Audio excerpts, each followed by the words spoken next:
بسم اللہ الرحمن الرحیم۔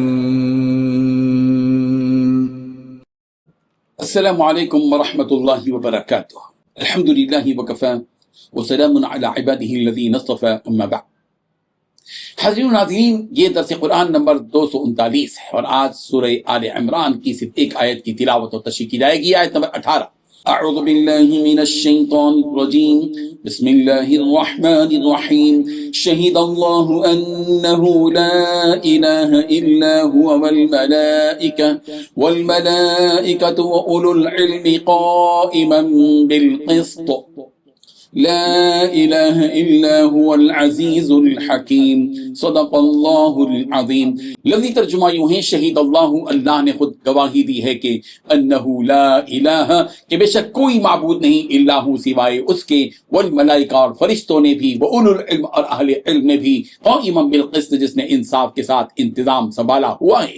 لا الہ الا ہو، نہیں ہے کوئی معبود سوائے اس کے، العزیز الحکیم، جو غالب ہے، حکمت والا ہے۔ ترجمہ میں اللہ نے خود اس بات کی گواہی دی ہے اور فرشتوں اور اہل علم نے بھی کہ اس کے سوا کوئی معبود نہیں جس نے انصاف کے ساتھ کائنات کا انتظام سنبھالا ہوا ہے۔ اس کے سوا کوئی عبادت کے لائق نہیں جس کا اقتدار بھی کامل، حکمت بھی کامل ہے۔ اس آیت میں 4 باتیں بتلائی گئی ہیں۔ پہلی بات، اللہ نے خود اس بات کی گواہی دی ہے اور فرشتوں اور اہل علم نے بھی۔ دوسری بات، اللہ کے سوا کوئی معبود نہیں۔ تیسری بات، اس اللہ نے انصاف کے ساتھ کائنات کا انتظام سنبھالا ہوا ہے۔ چوتھی بات، اس کے سوا کوئی عبادت کے لائق نہیں جو غالب ہے، حکمت والا ہے۔ بزرگان محترم، اس آیت کا شان نزول روح المعانی نے نقل کیا ہے کہ ملک شام کے 2 یہودی علماء مدینہ منورہ آئے۔ انہوں نے مدینہ منورہ کو دیکھا، ان میں سے ایک دوسرے سے کہنے لگا کہ یہ شہر تو ہو بہو وہی معلوم ہوتا ہے جس کے بارے میں ہم نے پڑھا ہے کہ آخری نبی اسی شہر میں قیام فرمائیں گے۔ جب یہ دونوں رسول رحمت صلی اللہ علیہ وسلم کی خدمت میں آئے تو آپ علیہ الصلوۃ والتسلیم کو انہی صفات کے ساتھ پہچان لیا جو صفات انہیں معلوم تھی۔ انہوں نے آپ علیہ الصلوۃ والتسلیم سے پوچھا کہ آپ ہی محمد ہیں؟ آپ علیہ الصلوۃ والتسلیم نے فرمایا، ہاں میں ہی محمد ہوں۔ وہ دونوں کہنے لگے کہ ہم ایک شہادت کے بارے میں آپ سے دریافت کرتے ہیں کہ اگر آپ نے ہم کو بتا دیا تو پھر ہم آپ پر ایمان لے آئیں گے اور آپ کی تصدیق بھی کریں گے۔ آپ علیہ الصلوۃ والتسلیم نے فرمایا، تم دونوں سوال کرو۔ وہ دونوں کہنے لگے کہ آپ ہمیں یہ بتائیے کہ اللہ کی کتاب میں سب سے بڑی شہادت کون سی ہے؟ اس پر یہ آیت نازل ہوئی جو اوپر گزری، شہید اللہ انہ لا الہ الا ہو والملائکۃ واولو العلم قائما بالقسط، لا الہ الا هو العزیز الحکیم۔ یہ آیت سنتے ہی وہ دونوں مسلمان ہو گئے۔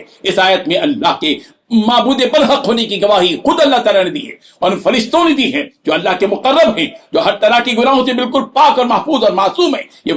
یہ فرشتے ہیں جنہیں اللہ تعالیٰ کی معرفت حاصل ہے۔ اس کے علاوہ اہل علم کی بھی گواہی ہے کہ معبود برحق صرف وہ ایک اللہ ہے جو صاحب اقتدار بھی ہے، حکمت والا بھی ہے۔ قائما بالقسط کے ذریعے اس آیت میں یہ بات بھی بتا دی گئی کہ اللہ تعالیٰ اپنی ذات اور صفات کاملہ کے ساتھ عدل پر قائم ہے۔ اللہ تعالیٰ سے کبھی ظلم نہیں ہوگا، وہ احسان اور انصاف ہی کرتے ہیں، ظلم نہیں کرتے۔ دنیا اور آخرت میں رب ذوالجلال کے وہ سارے فیصلے جو مخلوق کے حق میں ہوتے ہیں اور ہوں گے وہ انصاف پر مبنی ہیں۔ اللہ تعالیٰ کے فیصلے اور حکم میں ذرہ برابر بھی ظلم کا تصور نہیں کیا جا سکتا۔ رب ذوالجلال ہم کو ان آیات کو سمجھنے کی توفیق عطا فرمائے، آمین۔ وآخر دعوانا ان الحمد للہ رب العالمین۔